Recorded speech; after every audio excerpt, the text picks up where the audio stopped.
Here again with Sonatype.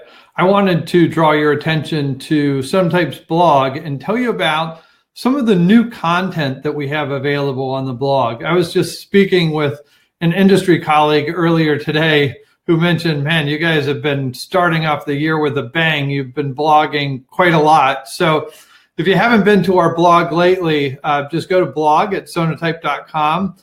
You'll see here toward the end of the year, if you were on vacation like me, you may have missed some of our talk on continuous integration in the age of containers and Docker Compose for the Nexus platform.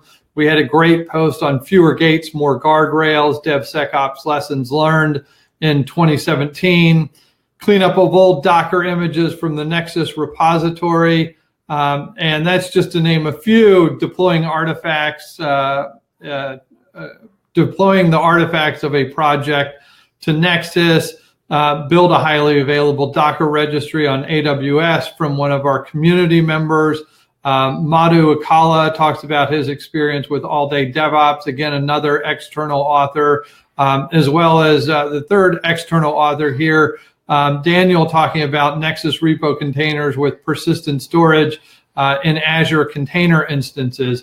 So really good blogs there. One that I'm pretty excited about is the one that I just posted earlier today, and that's by DJ. It's a conversation that DJ Schleen had at the recent All Day DevOps event, where he was talking about DevSecOps as a culture and how, as a practice, and how we go about combating the traditional application security or info security culture of no, and how we approach DevSecOps.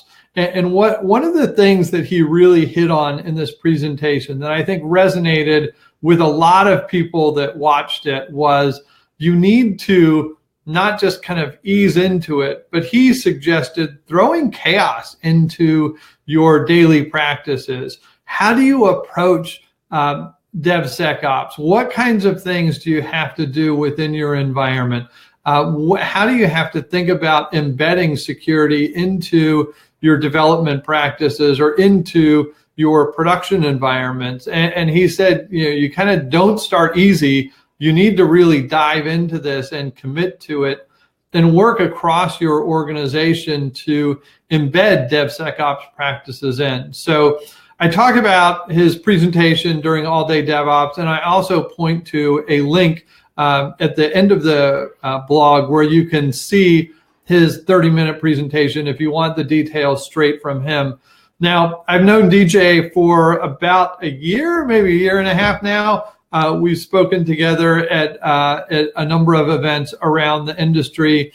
I know he's really active on Twitter. He's definitely excited about talking about DevSecOps. So when you read this blog, and I definitely encourage you to do that, if you have questions, feel free to reach out to him on Twitter and ask him for more details and follow up. And that's part of the power of the community that we here at Sonatype with customers like DJ at Aetna and members of the community like the others that have blogged recently with us. That's the power of sharing information and something that we're excited about at Sonatype. So stay tuned. We have more blogs coming, but be sure to check out the blogs that we have listed on our site now. Take care, and we'll talk to you again soon. Bye.